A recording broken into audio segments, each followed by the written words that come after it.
Hello, everybody. We're back after a very brief lunch break. And this is a wonderful opportunity because we have a chance to talk to our Sarton and Gilda award-winning authors about their books and their process and all sorts of things.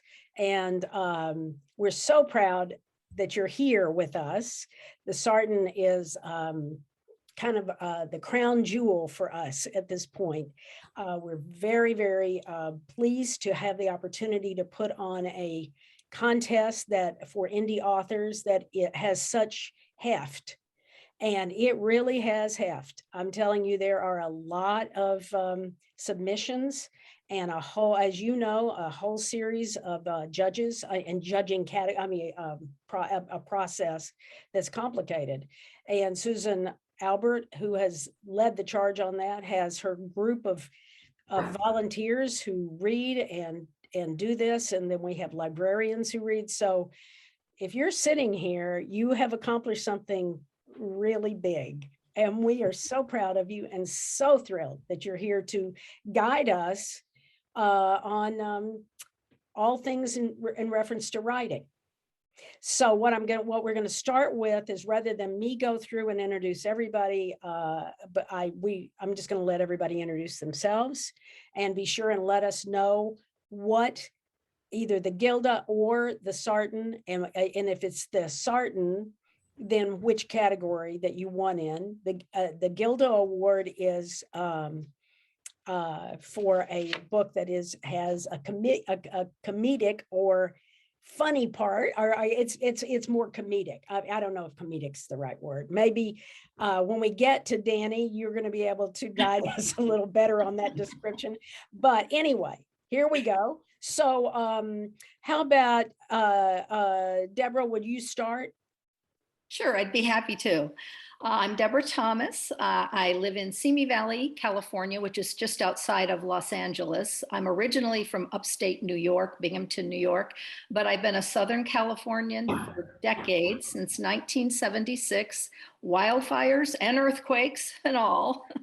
I was an English teacher for many years here in LA. I taught at an LA public high school, James Monroe High School, and I have taught English as a second language to adults from all over the world, but most of my students were from Mexico and Central America.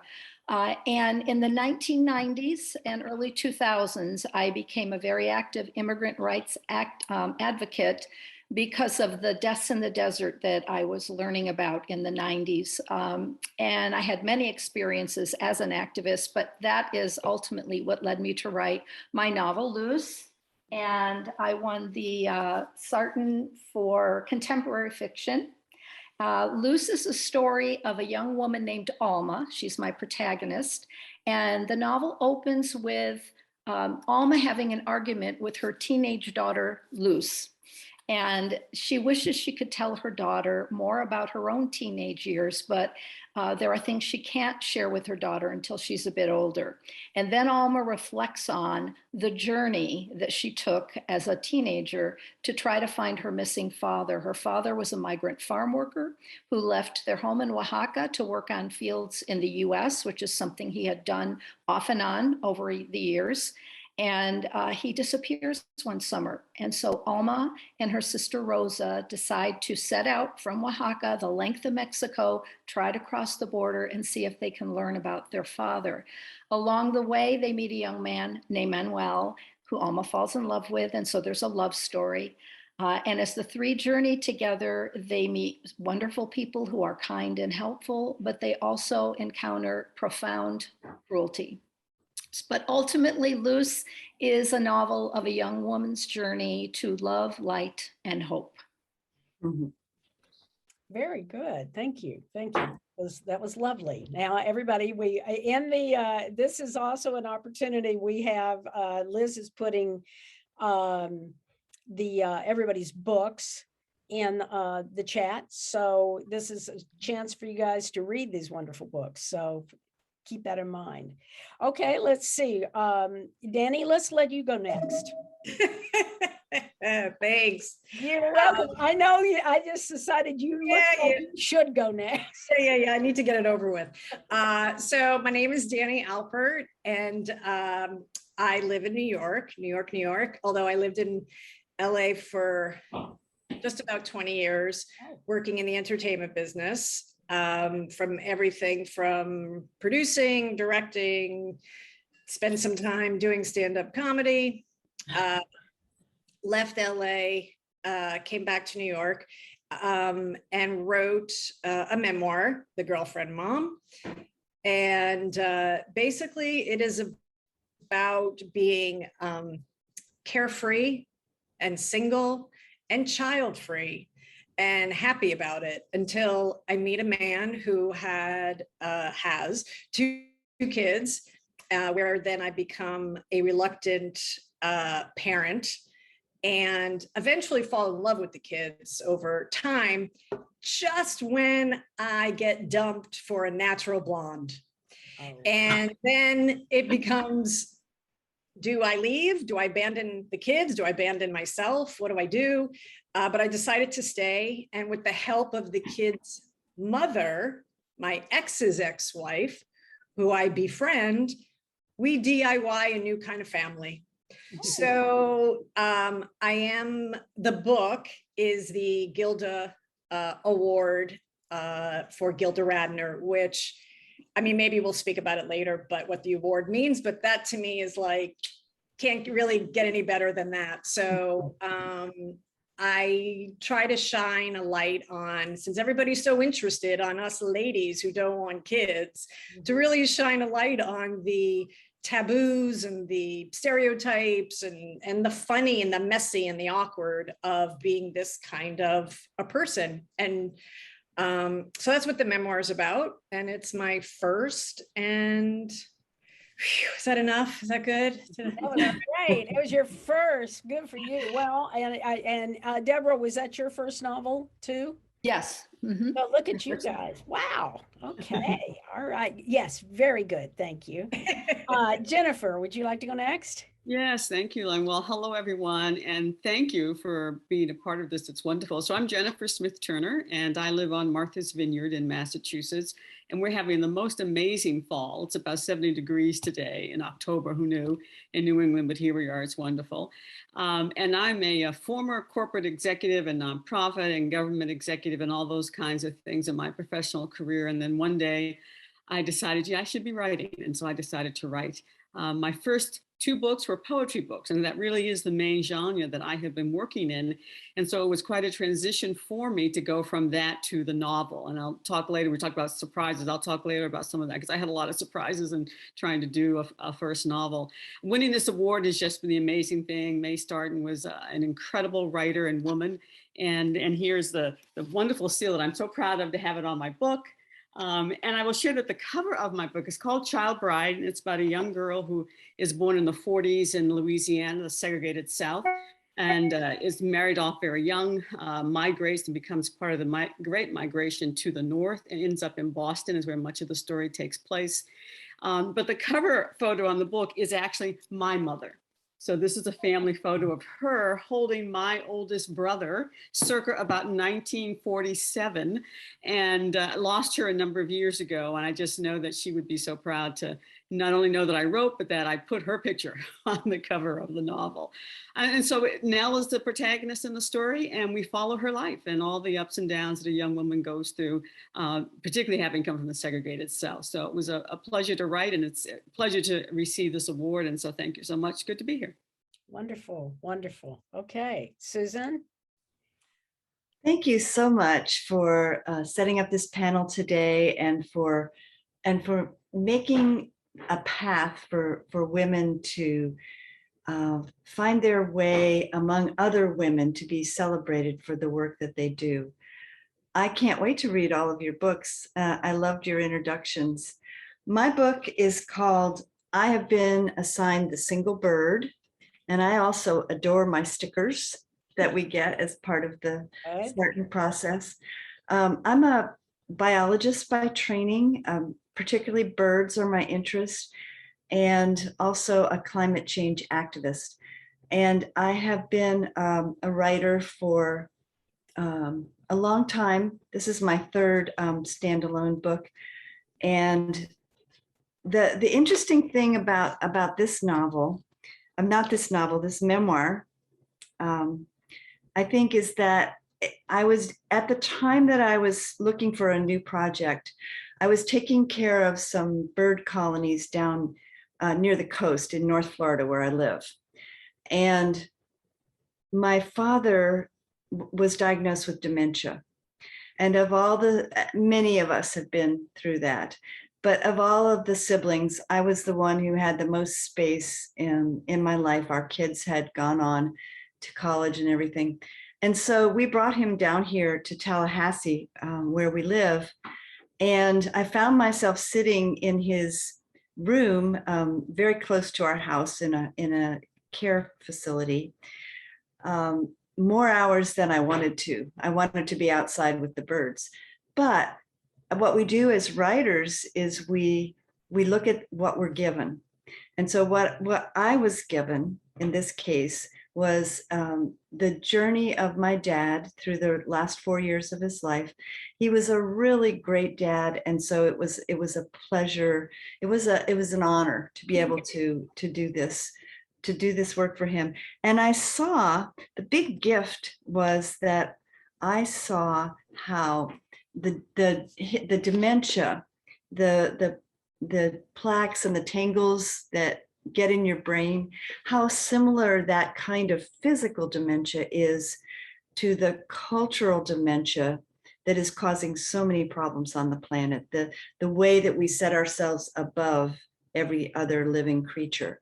And so this braided memoir was the result of being a caregiver in a different kind of way, not just for birds, but for my beloved father. So that's a little bit about me and my book, and I'm just thrilled to be with you all today. Oh, wow. Well, that sounds fascinating. And the title, I have been assigned The Single Bird. So that now has a new meaning, as telling your story. So that's really, really fascinating. Thank you for sharing that. Sure. I want to also recognize that we have another Sarton winner, who is Doris Weatherford, and she wrote A Victory for the Vote. Unfortunately, Doris can't be with us today because she has a funeral that she has to attend. And she, as a trooper, she actually really tried to figure out if she could be at the relative's home and figure out the internet and do all of that so she could be involved. But we all agreed that it was really okay if she just focused on the event itself. So anyway, but our thoughts are with Doris, and we're so appreciative that she is the winner for Victory for the Vote. So, all right, now we've got, what we're going to do is we're going to ask questions, but in the interest of not everybody, 4 people answering the same question, we're going to divide it up, and we've already agreed who's going to answer what. So first question, which is going to be answered by Debra and Sue, is please describe your writing process. Should I go first? Sure. I'm talking about fiction. And I think that's great that I'm fiction and Sue, your memoir. So that's really good. For me, I start with an idea. And in the case of Luce, it was I wanted to write about the immigrant experience. But then I create my characters, because what I love when it comes to books and movies are character-driven stories, not so much plot, although obviously that's important, but I love characters. So I thoroughly create characters. I have a notebook. I write, name, description, personality traits. I do an age timeline that spans the novel so I can refer back to it. So I know my characters really well before I actually start writing. I don't do an elaborate outline or mapping out of the story, although I know what I want it to be about. And chapter by chapter, I know what I want to accomplish in that chapter or in those scenes. And so sometimes I will plan out a chapter or a specific scene, and I know exactly what I want to say or do. But sometimes I just put my character in a scene and I just fingers on the keyboard, and the character takes over. And very often when I do that, the result is much more authentic, fluid, real writing. It's really exciting. And so I'm going to be doing a webinar here in Story Circle in November called Organic Scene Writing, Trust Your Character to Lead the Way. So if you think you might be interested in pursuing this, check the website of Story Circle, and it'll be fun. It's something you can't necessarily teach. You just talk about it and try it out and see what happens. So, and so at that point, I do chapter by chapter. I usually finish a chapter and go back and revise it before I move to the next. And then, of course, when I finish a first draft, I take a break. And then I go back and do a revision until I have a second draft, which I then send to trusted readers. And when I get their feedback, I go back and do my third draft. So that's kind of my overall process. Okay. All right. That's very helpful. Thank you. And I just have one little question. So how do you determine who are your trusted readers for your beta readers?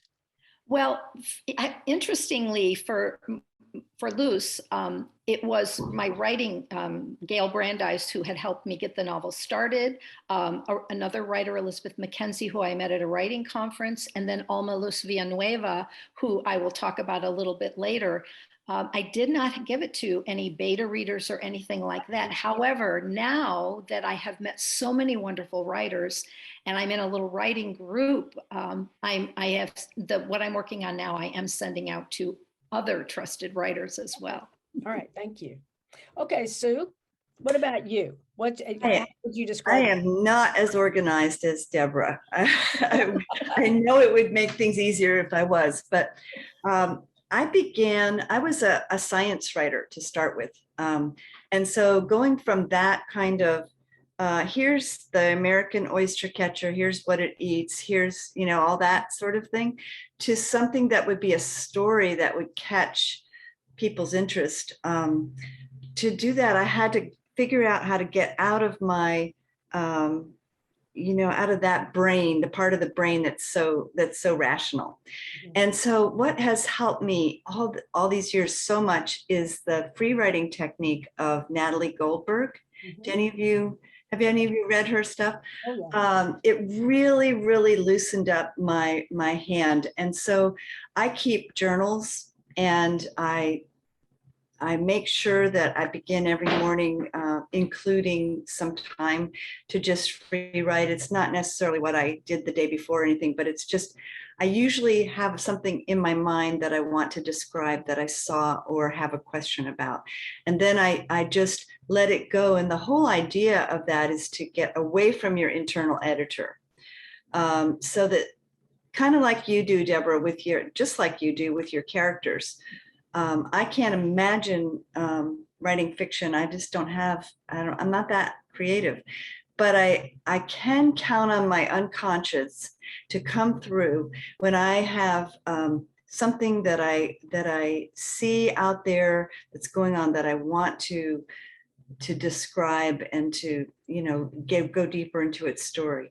So I do a lot of free writing, and then I also keep a commonplace book, which was something taught to me early on, which is a different kind of notebook where you might make notes about a question that you have, or a picture, or a sketch that you make, and then you free write from that.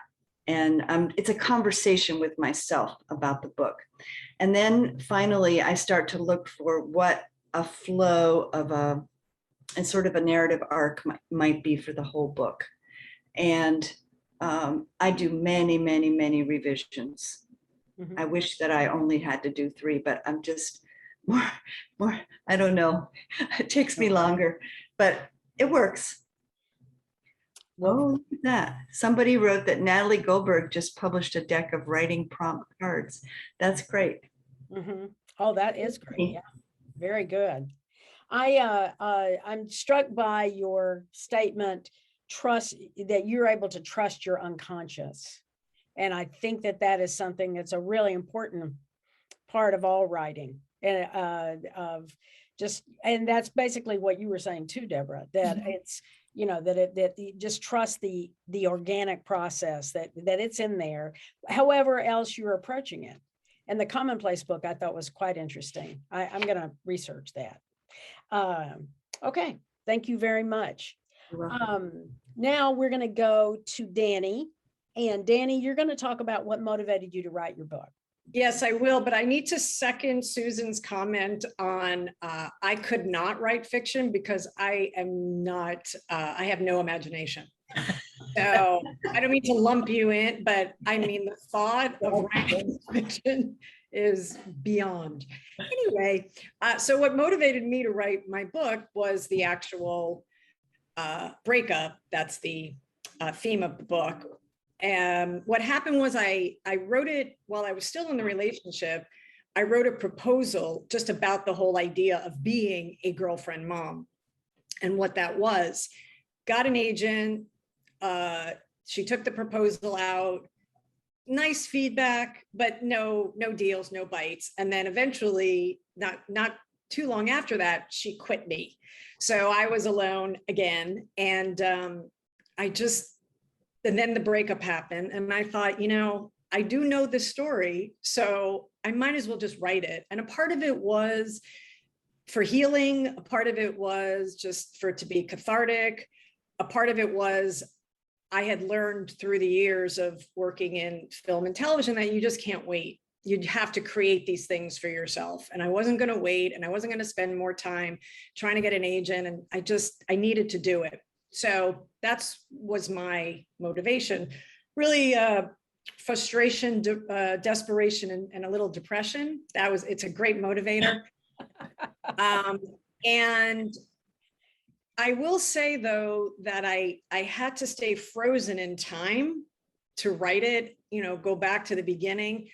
So it wasn't as healing as I thought it was going to be, because I was just, time had marched on, but I had to stay stuck in this period of time to really get the authentic feelings and whatnot. So lots of crying, lots of going through the motion. I probably might have waited, had I to do it over again, just a couple of more years to get a little bit more objectivity.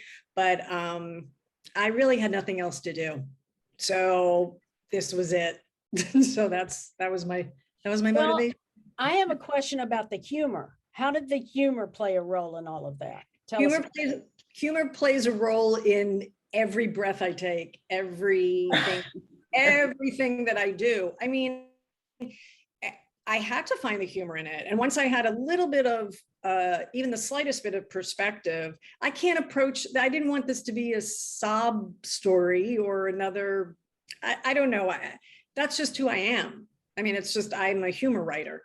So, yeah, it's just, I don't think I have a better answer for that. It's just, I'm not a drama writer. So this is what I do. So, well, and I think you took a situation that could have been really a very kind of dramatic and kind of sad book, and transformed it into something that was very positive and empowering from the sound of it. I think the best feedback that I got was that it's really raw, and in the rawness, sure, of course there's sadness in it and there's drama in it, but it's what I do with that and my way of dealing with it is through humor. I mean, I had to find the funny in what just happened. So, well, and just one more thought on that. So you created a new kind of family, is what you're saying in the end. Yes, I haven't seen this nuanced kind of family because I never wanted kids. So I was coming, it's not like a blended family because I wasn't coming with anything. I wasn't coming with another, I wasn't coming with another person. We didn't have a little person together. We weren't married. So I can't claim the stepmom role, nor did I really want to. Then I don't have any communication with him, but I want to stay in the lives of the children, and then add their mother to the mix, whom I become very good friends with.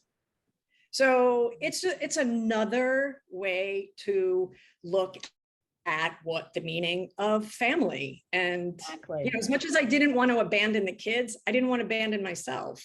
I mean, so they were my lifelines for, Yeah, then that sounds very empowering on many levels, and also an opportunity to expand the notion of what family is. for sure. So that's wonderful. Okay, thank you. Now, the next question is, this is going to Jennifer. Jennifer, what are some of the surprises that came with writing your book? There were so many, but let me start with probably what the biggest surprise was. I actually wrote my first novel 10 years before I wrote this one. It never saw the light of day. I sent it out to people, agents, everyone, publishers, and they all gave me pretty negative feedback. And so I said, okay, I'm not meant to do this. So I put it aside. But there was one feedback that was consistent through all the people. And this was a novel set about in the 80s and a young group of family kids. And it was the mother that everyone liked. They said, I'd like to know more about her. And she was a very minor character. So I never threw that book away. I still literally have printed copies of it here in my office, as well as on my hard drive. But then years later, for some reason, that feedback came back to my mind. And I said, let me pull this story out and let me just search. Her name was Mother Claire. I'm just going to search Mother Claire everywhere in this book and see where she pops up and what she's saying. I pulled it out and then I said, oh, I think I have a story.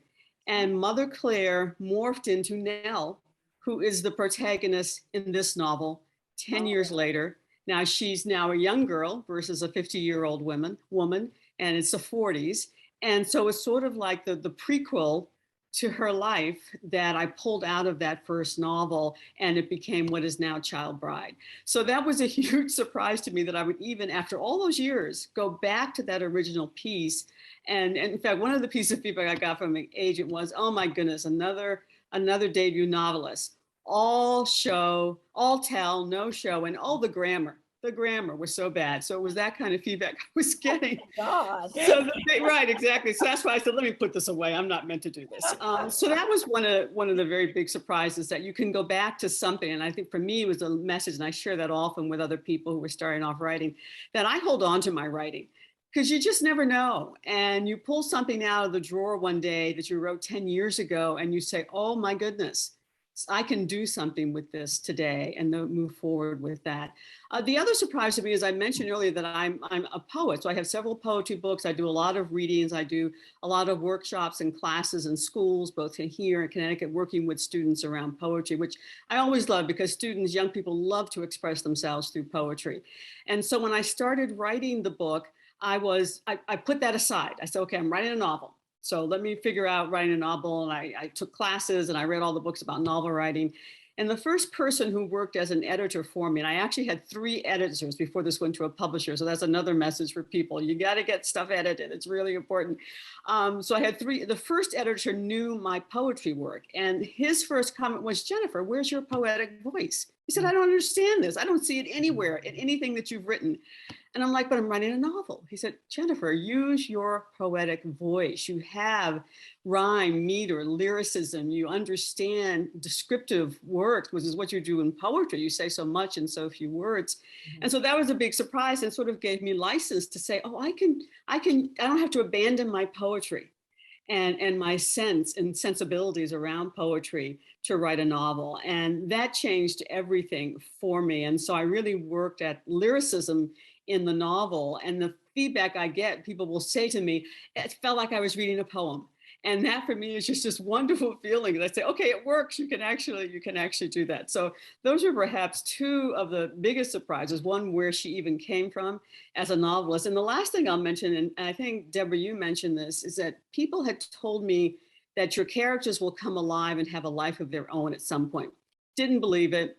I'm writing away. And then I would hit writer's block, where for months, nothing would come, and I would just put the book away. Middle of the night, Nell would be banging on my head. 2 a.m, Jennifer, get up. You were supposed to say this about me now. And I'd say, okay.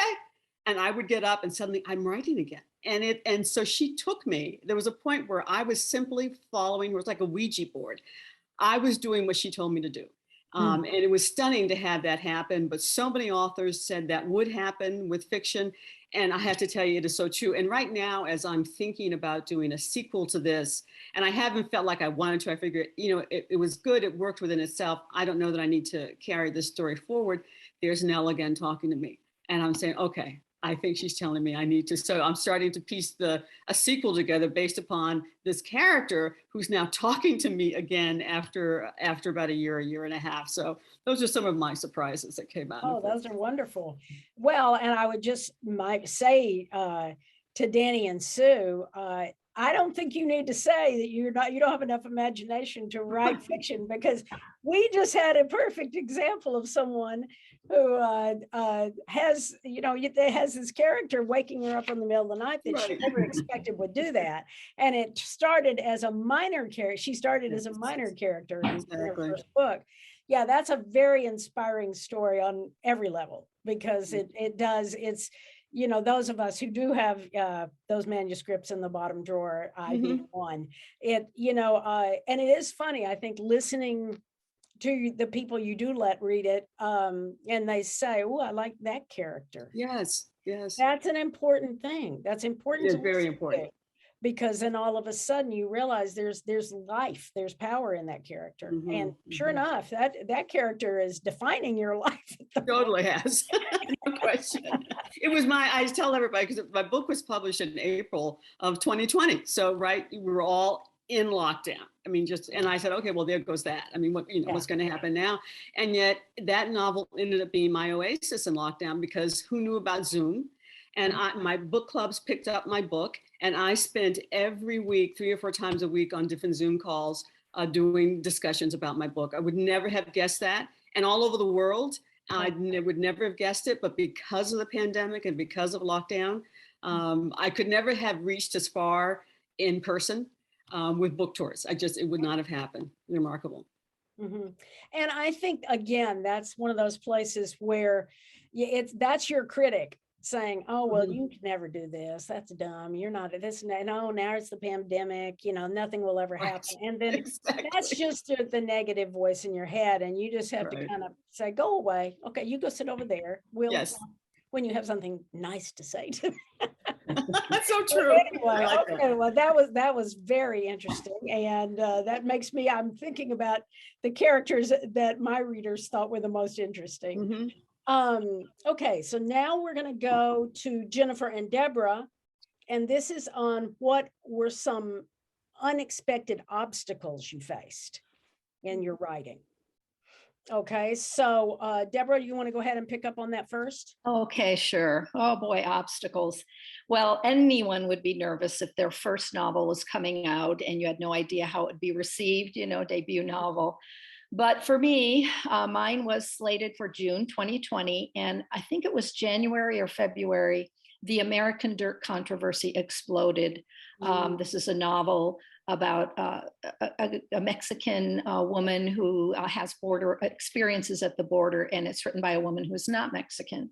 And it was criticized for a couple reasons. The publishing industry was criticized for its limited use of diverse voices in publishing, which it was very true. They elevate certain voices, they limit or silence others. And so that was a good thing to come out of this. It's changed the publishing industry and opened the door to diverse voices. But they criticized the author, saying that she had no right maybe to write that story. It wasn't her story. And that some people felt her characters were stereotypical and that it lacked authenticity. But what it did was it raised the question, can writers write about cultures and characters other than their own? Exactly. And obviously this was something that I faced when I was writing. I was relieved to hear Reina Grande say that storytellers can write any story that speaks to their heart as long as they do it with honesty, integrity, and responsibility. And I strongly feel that all voices should be heard. So anyway, for me, I was concerned, is Luce going to be, especially with it being huge in the literary world at this point, was Luce going to face this criticism? Now, obviously, this, as I said, this wasn't a new question for me. In fact, when I first sat down to write about, I wanted to write a novel about immigration issues. I started with a novel about a woman like me, observing and witnessing, but it lacked a spark, it lacked passion, and I set it aside. And then I took a class with Gail Brandeis, and there was an assignment, and I began writing in the voice of a young Mexican girl whose migrant farm worker father was missing, and that was Alma. And I got great feedback, so I kept going. Long story short, I ended up with Luce. But before publishing it, even before I knew the word sensitivity reader, I knew I needed somebody's eyes on the novel to tell me if it seemed authentic. And so I contacted a writer. Her name is Alma Luz Villanueva. A coincidence that her name is Alma Luz, and my character's names. But she's a very famous Latina writer. She won the American Book Award. She obviously grew up in the US, but she's lived 15, 16 years in Mexico in San Miguel de Allende. And I thought, this is a woman who will know whether I've captured experiences in the US and Mexico. And I sent her my manuscript, simply for her to read it for authenticity. And to my joy, she said she'd be harsh, brutal if needed, and she gave 100% support. As many of you know, she wrote the foreword to the novel. So when this controversy broke, she's the first person I emailed, and she calmed me down, reassured me. My characters weren't stereotypical. Don't worry, that kind of thing. My publisher, Brooke Warner, also reassured me. And so we are now a year and a few months post-publication, and Luce has received many excellent reviews and responses. I've won awards, the Sarton being the one I'm most thrilled about. And I have heard from diverse readers who felt that it was an important book. And so while I have heard a few people speak of own voices, which I highly respect, everyone, has a right to their opinion. For the most part, Luce has been embraced with love, and I'm just thrilled and relieved. That was my obstacle. Yes, and I can imagine that was pretty scary in the middle of all of that. And plus, I mean, I think that, and I think that's just something, that's a topic we really do all want to know about, because your own life is limited. You want, as a writer, you want the option to write about what you see in the world, and what, and you want the freedom. And so I think this is a good example of, as long as you're approaching with sensitivity and, and those kinds of, and really, and not doing stereotypic sort of characters, and getting people to read it who can tell you honestly, does this speak of me and my people? I think that really helps. So thank you for that. Okay, and so now we're going to Jennifer. What were some unexpected obstacles you faced? I'm actually going to piggyback off of Deborah's, although my obstacle was more interior than the external, wider world. But I have a number of male characters in my book who are strong characters and who are very different in personality and type of person. And one of the male characters, who is one of the first spouses, Nell's married twice, and she's married very young. He starts off being a very pleasant person, but he turns and he becomes very, very aggressive, and not physically abusive, but he isolates her. And I struggled writing that for a number of reasons. One, because I did not want to write a novel as a Black woman about a Black woman who was being abused by a Black man. I mean, I said, I'm not writing that story because I'm that's a stereotype and I don't want to go there. And so the editor, as he was reading my work, I was in one path with the husband, and my husband is my first reader of everything that I do. So he's reading this character, and I'm getting feedback. Is it true in terms of just a male voice does this work? And it did for him, but he hated Henry. And he hated Henry because the person Henry was. So I figured, well, this must be working, because my husband's really angry every time he reads a chapter and Henry's in this chapter. So, but I got the point where I felt like Henry was getting too mean and not too nice a person. So I started sort of softening him, and the editor, it was so amazing, he caught it. And he said to me, Jennifer, what did you do? He said, you have Henry doing and saying things that his character would never say or do based upon what you've already developed in you. You can't do that. He said, he's an awful person. You can't suddenly try and make him be nice because he's not nice. You need to continue on that path. And it was it was very difficult for me because now I'm dealing with that interior thing of, I don't want to write that person. I don't want to create this angry black man. But the editor was absolutely right.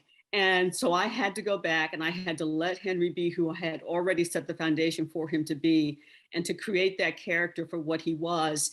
And it was hard. I have to admit, it was really hard to do it, but I had to go and I had to get Jennifer out of the story. And that's what was happening. I was putting me in the story. I had to get me out of the story and let the characters, as I mentioned early on, tell their own story and take their path. And once I did that, I was able to move through it. And he ends up being, so interesting, he ends up being the one character next to Nell that everyone says to me, you either hate him or you love him. But most people will say, I think he's a complicated character, which is a great thing to hear about a character in your book, that they say someone sees him as being complicated, and I'd like to know more about him. That surprised me as well, that people wanted to know more about this man, because I was ready to say, I've got to make him into somebody else. But it was difficult to do that. And I really struggled for a while with letting go and taking myself out of the story, my own sensibilities out of that story, and making sure the character was who he needed to be. Based upon what I'd already done with him. Yeah. And I think that's a really important lesson. You're struggling with not wanting to stereotype your own people here. And you're like over here, no, I don't want to do that. And yet the character is who the character is. Precisely. And so it is. And so thank goodness that your editor was sensitive enough to start picking up that you were soft pedaling. Yeah, I was. And the authenticity was not, it wasn't where it needed to be. Exactly. So, but I can imagine that was hard. Just, you're like, no, I don't want that. Right. But it's not yours at that point. It's a story. It's your story. I mean, it's a story that's flowing through you. Exactly. Yeah. Okay. Well, thank you. Mm-hmm. Appreciate that. This is all great guidance for all of us who are struggling. Now, this is for everybody. So let's jump up to Dani. The question is, which publishing path did you take? And why, I guess, is the question. Well, I self-published and I worked with Ingram Spark, primarily because I had an offer to work with a hybrid publisher. And I had done so much work putting the proposal together that I just didn't feel the need to give money to pay for this hybrid publisher that would do a lot of the work that I already did putting the proposal together.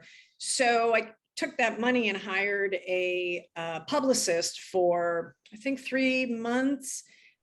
To kind of get the ball rolling and start that. And my experience has been pretty good. I mean, I wanted a traditional publisher, of course, but again, wasn't happening. I was already like 5 years into writing this. It was time to be done. Like I had to be done.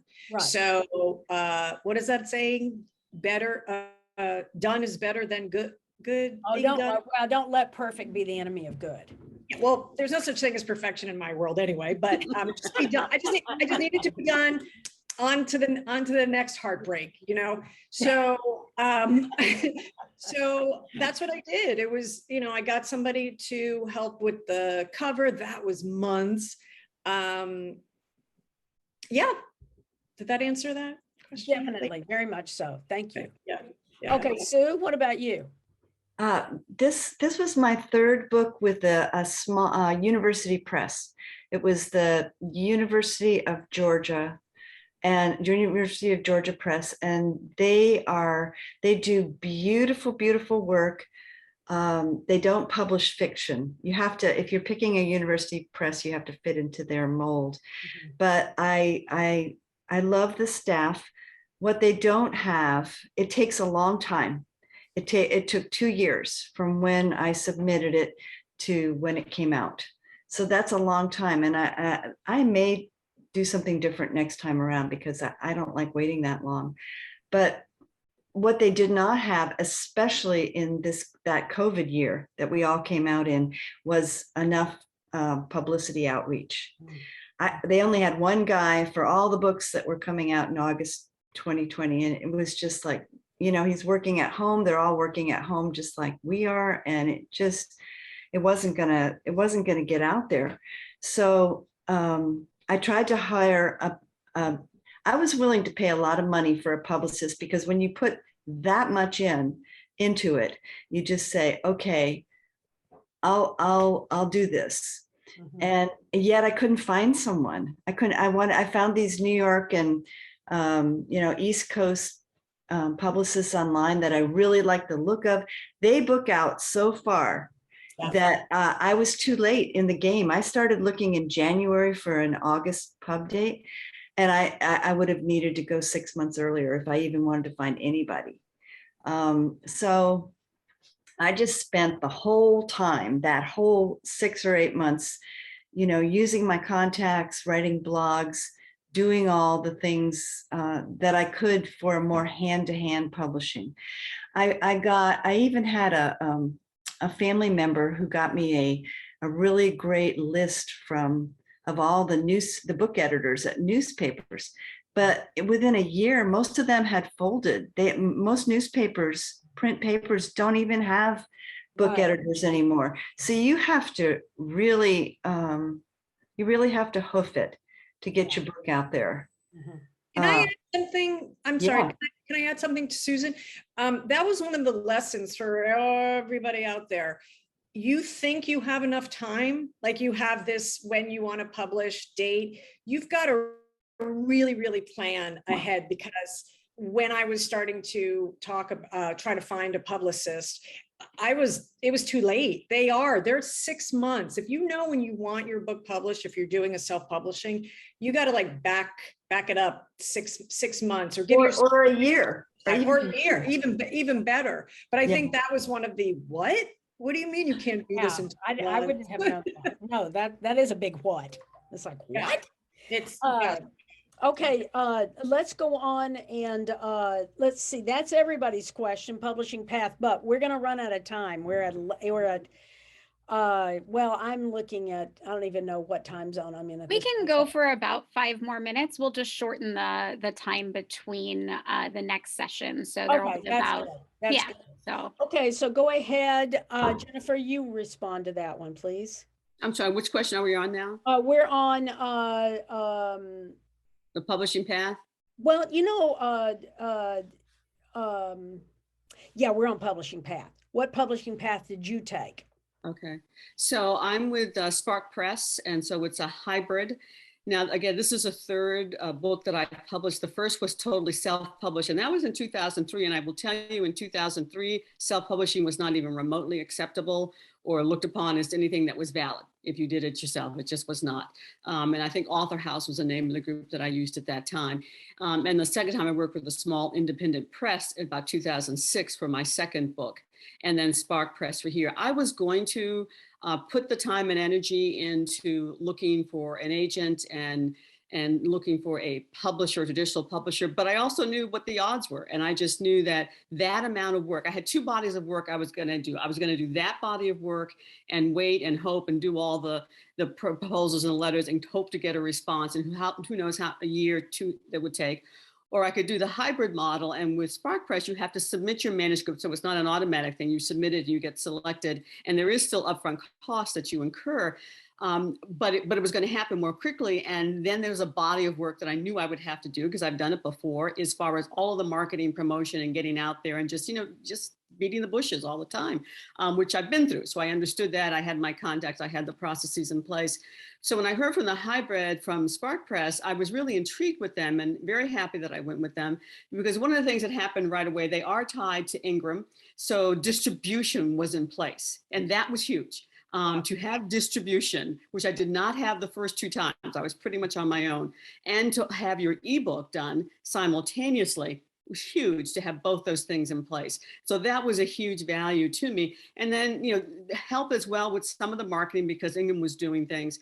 But I pretty much used my same strategies for marketing, hitting, through all of my networks, through my clubs, my organizations, colleges, universities, and that continues to work and to work for. I will tell you that I have 2 colleges that I have gone to, and my bachelor's degree alma mater held an event for me. They always want to engage alumna.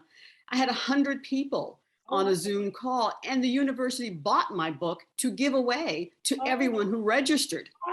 So it was like, okay, this works. And of course, the alumni are all over the world. So now you have all these people come back together, and there is just this network. And my other university for my master's did the same thing, not to the same scale. So those things really worked extremely well. And then I got back into social media, which I had pulled away from. I was just like, did not want it, but I posted, Jennifer, you got to. I said, all right, so I'm back on Facebook. I'm trying to do Twitter. I'm trying, and I hate it. I mean, this is not something I enjoy. It takes a lot of time and there's a lot of noise out there. I mean, just a lot of noise. But that's where the book got picked up by book clubs. And then one would lead to the other, to the other, to the other. And then suddenly I'm in this whole circle of book clubs who one said, get this book, you got to get this book. And it was all over Facebook. And I said, wow, this was great. So Spark Press, Hybrid did a lot of work. I will tell you that I have recouped my original upfront costs that I put into it. And that was a good thing to see that happen. So that's been recouped. And so now we'll see how it goes. I'm down to 66 books, so I have to do another printing. But I think that I've sold more ebooks than the physical book. The ebook has been really very popular. And so that, again, was a big boon to have that. All right. Thank you. Thank you. Okay. Deborah. Okay. My story started 2009, 2010, when I had an earlier version of my novel. And at that point, I tried the traditional approach. It took me over a year to find an agent. And then it took another year and a half for the agent to get it together and send everything out. It made it to some of the big houses in New York. 2 of them held on to it for about 3 months. And I was so excited. And then they passed with wonderful compliments about my writing, the story.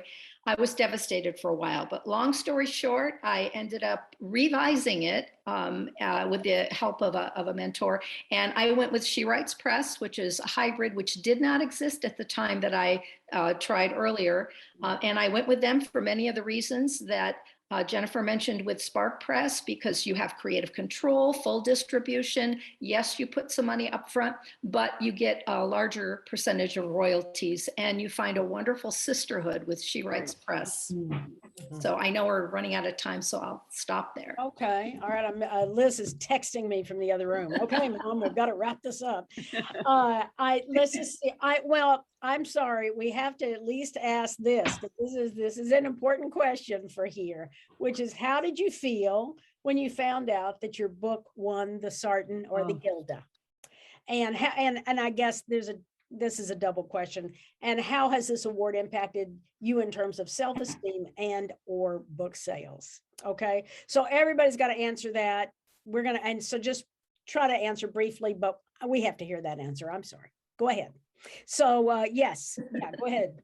I'll be happy to start. I was utterly thrilled. This was the award I dreamed of placing in, never dreamed I would win, because May Sarton, this is my little Bible from the 1980s that has been underlined, and it motivated and inspired me. And what a thrill to win this award.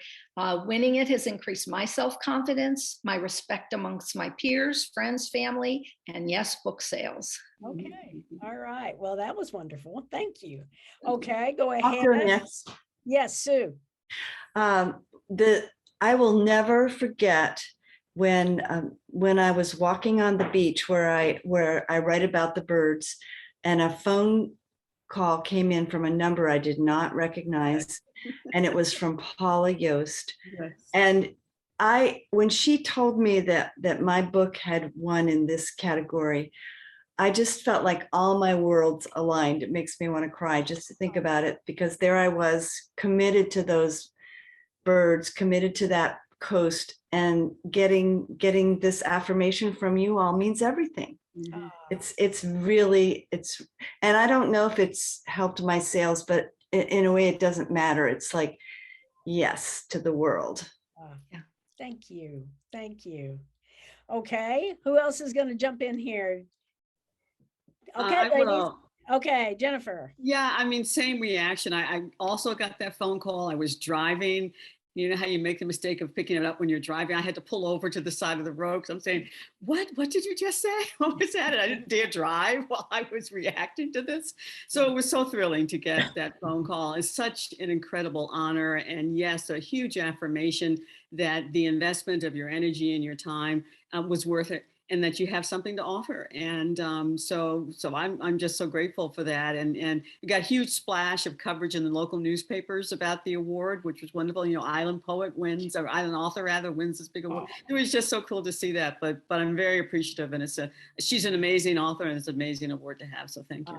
Wonderful. Okay, and Dani. I feel echo all of that. And just to have your name and title with Gilda Radner. I mean, Oh yeah, right. I mean, what more do I say? Yeah, so honored, and you know, just to have your work after 5 years of living in a bubble and the emotions, and just to have recognition that somebody liked what you did is everything. Book sales, I mean, whatever. I don't look at book sales as any kind of measure of anything, really. Well, really, because this means your book is critically acclaimed. Yeah. And ultimately, in my mind, that is the goal. You know, if you're going to have an affirmation of what you want, I want a critically acclaimed novel. I like that. Yeah, that's kind of what I think of. Of course, you want, you know, that's internationally well known, and but besides that, a critically acclaimed, because that means that you did your job as well as you could, and people recognized it. So I just want to thank you all so much. This has been very, very helpful, and just lovely to spend some time with you guys too. That's Thank fun you. to see you and to hear your individual stories. And this is it's also, you know, just an opportunity for everyone who's here to remember that you can do it too. And you can just to get out there and tell your story, and you never know what's gonna happen from there.